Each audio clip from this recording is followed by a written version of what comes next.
Nataka kuongea mambo ya kanisa, niweke mambo wazi kama vile mambo yalivyo.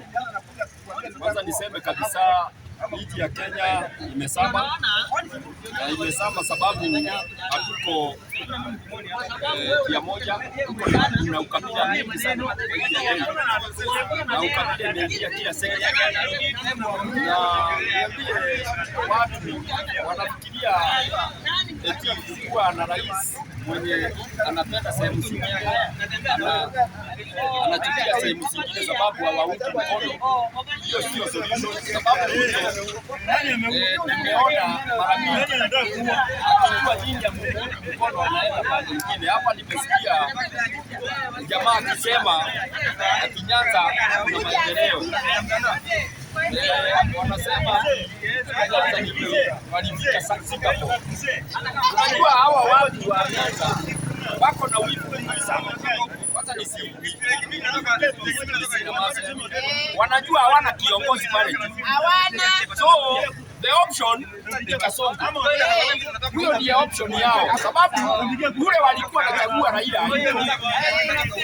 Sasa Mapowino naye ninabadilika.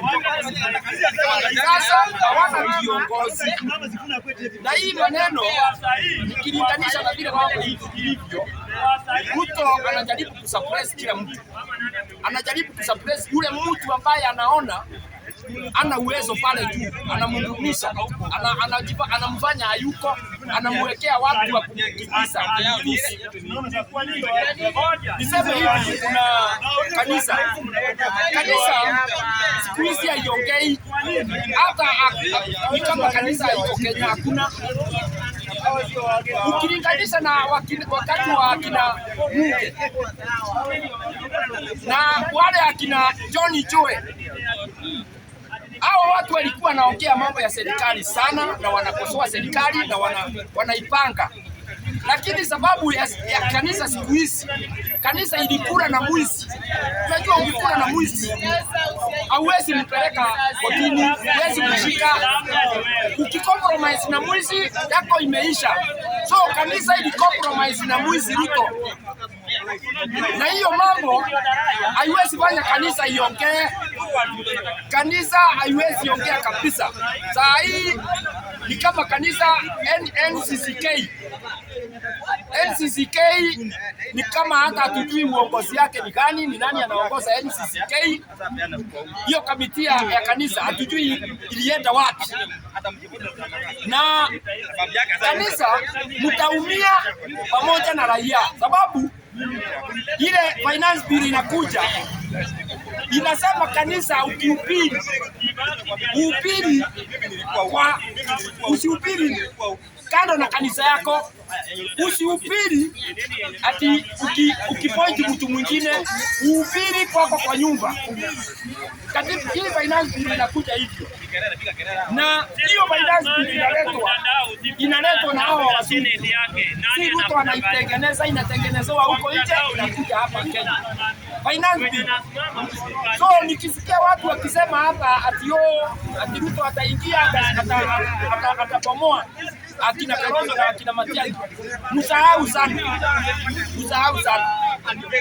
Hao watu wako kimoja na hakuna vile wataachana, wanaona mbele. Wacha niseme yule ambaye ataenda kushikana na Ruto ajue yake imeisha. Sijui mtu ana akili, mtu afikiri ndiye anaenda kwa Ruto. Mtu anayehubiri tu kukula kwa tumbo, mwenye anahubiri kukula kwa tumbo ndio anaenda kwa Ruto.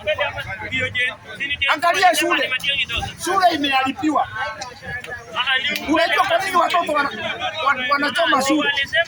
Ni kwa sababu maisha imekuwa ngumu kwa walimu. Walimu wanachukua hizo stress, wanapelekea watoto shule. Kama ni ratio ya chakula inapunguzwa. Kama ni yale mambo walikuwa wamezoea inapunguzwa. Kwa nini? Sababu kila kitu bei imeenda juu.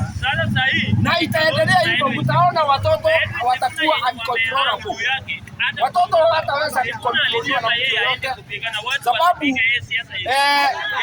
economy ya nchi imeenda juu, na vile watu walikuwa wamezoea sivyo iko, mambo imeharibika. Niseme Ruto sababu yeye najua ni mjanja, na ujanja yake ni kuunganisha kabila za Kenya. Hapo sitaacha. Na pia akiona makanisa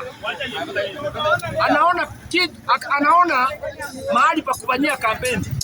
Mnakumbuka akijenga kanisa State House.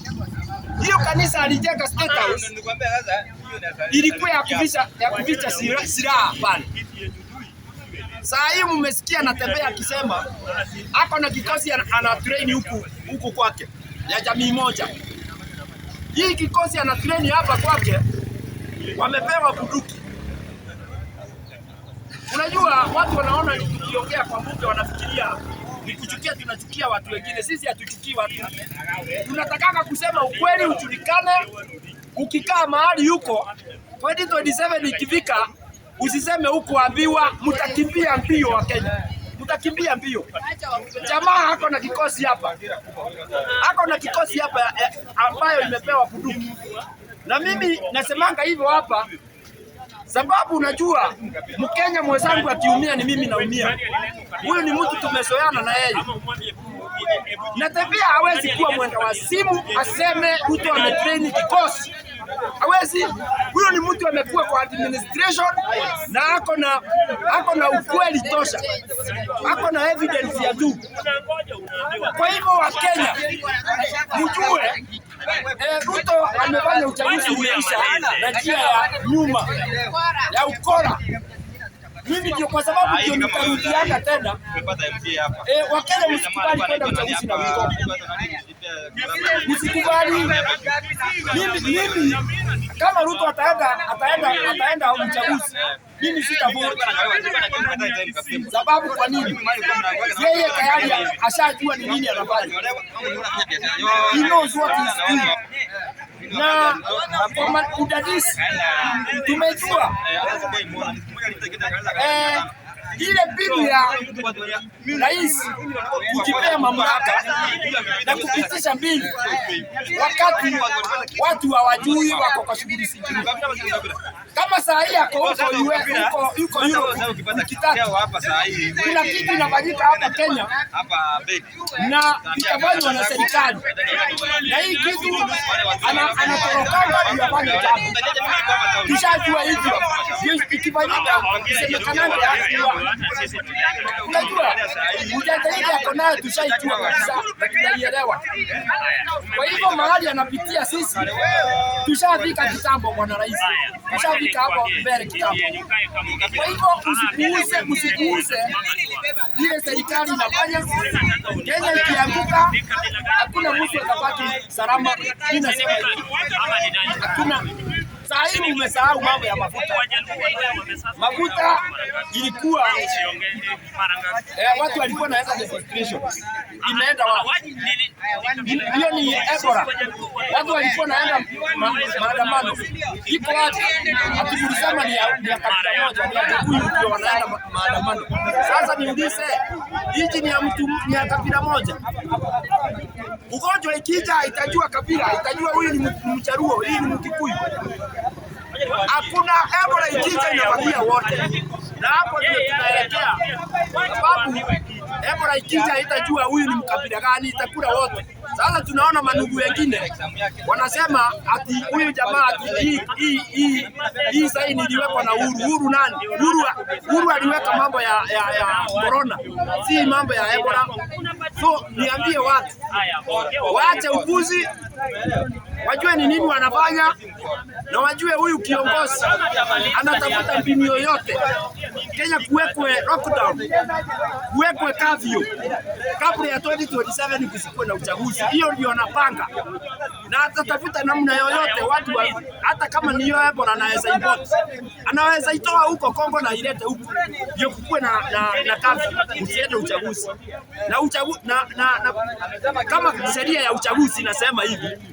Sheria ya uchaguzi inasema kukiwa na lockdown ama kukiwa na curfew hakutakuwa na uchaguzi kwa miaka mbili. Huyo mtu atanufaika na hiyo miaka mbili ama atanufaika, atakuwa amefanya mambo yake ile anataka. Kitambo kabla mkiongeza kwenda kwa uchaguzi tena, jamaa ameiba zile pesa, amerudisha wazungu hapa, amefanya mambo mingi. Kwa hivyo wa Kenya mjitayarishe 2027 ile kitu itakuja Kenya, kila mtu atalilia kwa choo. Na hapo sisemi ati nikificha.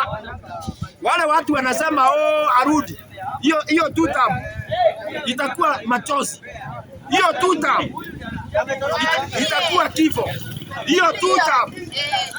Wengine watatorokea Tanzania, wengine wataenda Sudan, wengine wataenda sijui Uganda, wengine wataenda Somalia, sababu Kenya haitakalika. Mimi nasema hivyo kama mtu wa Mungu na sibiti.